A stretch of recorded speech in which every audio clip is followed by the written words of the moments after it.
Terima kasih Pak Ketua. Assalamualaikum warahmatullahi wabarakatuh. Yang kami hormati pimpinan DPR, Ketua Komisi 8, 9, dan 11 DPR RI, para anggota Komisi 8, 9, dan 11 DPR RI. Terima kasih telah mengundang saya pada rapat pada siang hari ini. Saya nggak tahu bisa ngomong banyak nggak tentang BPJS, tapi saya akan coba isi sedikit lah dan memberi masukan sedikit juga.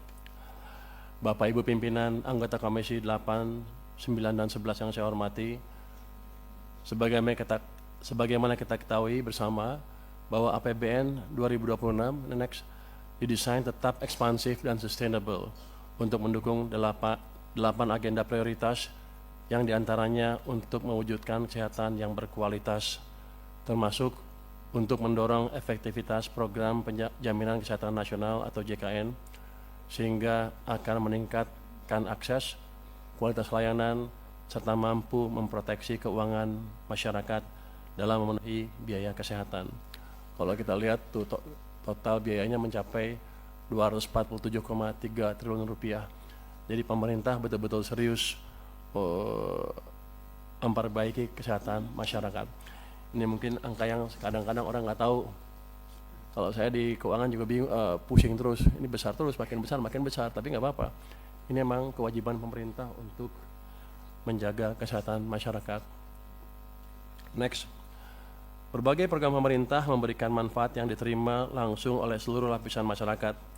Sekitar 897,6 triliun rupiah dari total belanja pada APBN 2026 diperkirakan akan diterima oleh masyarakat dalam bentuk MBG, subsidi, dan kompensasi energi, KUR, serta berbagai program bansos termasuk PBI JKN bagi 96,8 juta orang.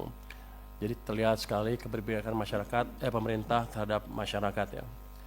Sebanyak 59% dari total alokasi tersebut akan dimanfaatkan oleh masyarakat yang seharusnya menjadi PBI JKN desil 1-5. Namun masih ada sekitar 41% masyarakat PBI JKN yang berada pada desil 6-10 yang seharusnya tidak menjadi PBI JKN. Mungkin langsung ya. Slide 5 langsung.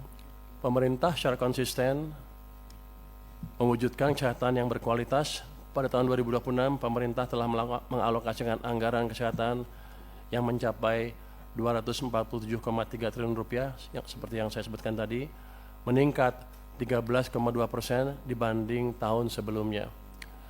Mencakup di dalamnya untuk mendorong efektivitas program JKN melalui dukungan iuran bagi penerima bantuan iuran atau PBI untuk 96,8 juta peserta.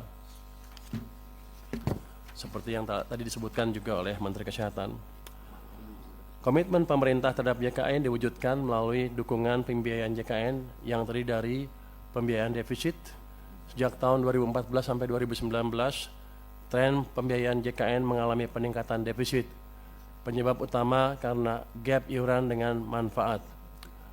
APBN berkontribusi menutup defisit hingga tahun 2019 dan tahun-tahun selanjutnya dengan melakukan intervensi dengan penyesuaian melalui Perpres 75/2019, Jo Perpres 64/2020.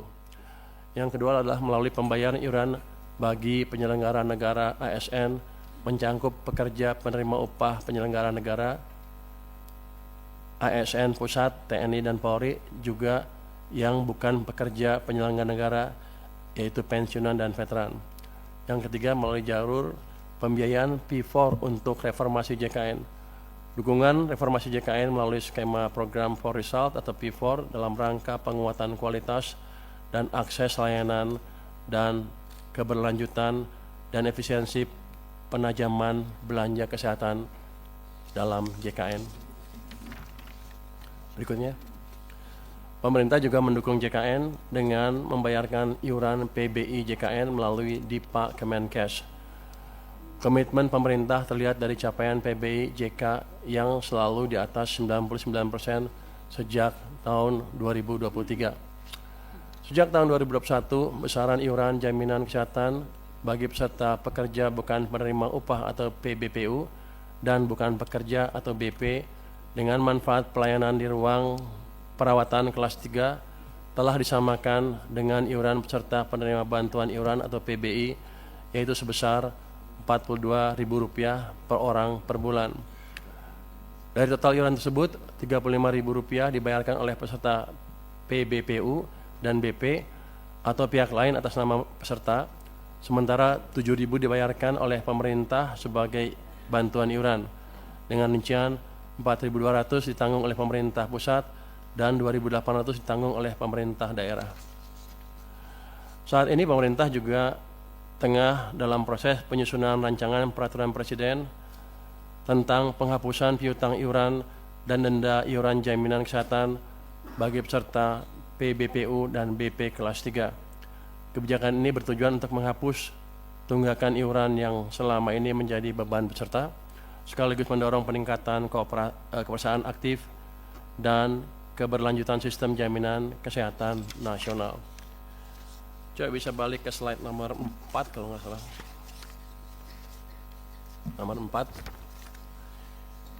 Ini saya di Kementerian Keuangan mencoba menganalisa kenapa sebelumnya nggak ada keributan, terus akhirnya ini tiba-tiba ada keributan.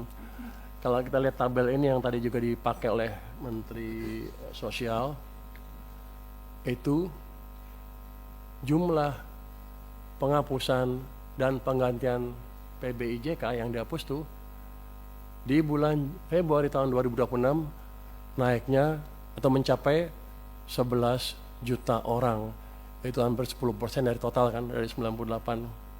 Sebelumnya 7, 1, 1, 1, 1 di bawah 1 juta, dan 1 juta di bawah 1 juta. Jadi ini yang menimbulkan kejutan, kenapa tiba-tiba rame di bulan Februari tahun ini menurut dugaan kami ya. Karena sedemikian besar orang yang terpengaruh dan mereka tidak tahu bahwa mereka sudah tidak masuk dalam daftar lagi. Sehingga ya kerasa lah itu. Kalau 10% karena kan kerasa tuh, kalau 1% nggak ribut orang-orang.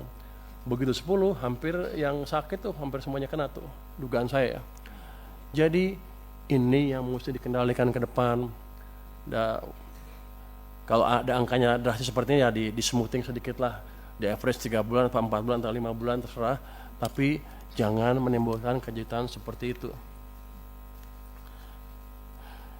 Bapak, Ibu pimpinan dan seluruh anggota Komisi 8, 9, dan 11 yang saya banggakan, kita semua tentu ingin program JKN ini dapat berjalan efektif sehingga benar-benar manfaatnya dirasakan seluruh masyarakat Indonesia tanpa keributan yang terlalu signifikan, karena uang yang saya keluarkan sama, nggak berubah. Kenapa keributannya beda? Berbagai langkah perbaikan tentunya harus terus dilakukan agar tepat sasaran. Apa? Iya tuh keributan kan. Oh, ribut aja lo. Kan saya hanya diundang ke sini, katanya ada protes di masyarakat ramai. Tadi Bapak Ketua juga bilang ada keributan di masyarakat sedikit. Jadi saya bilang keributan aja lah biar sama bahasanya ya Pak ya. Tapi kita ngerti masalahnya di mana. Jadi dengan sejalan dengan tersebut, upaya perbaikan ketetapan sasaran senantiasa harus mempertimbangkan hal-hal sebagai berikut. Tadi Pak Menkes sudah memberi permintaan berapa bulan, segala bulan.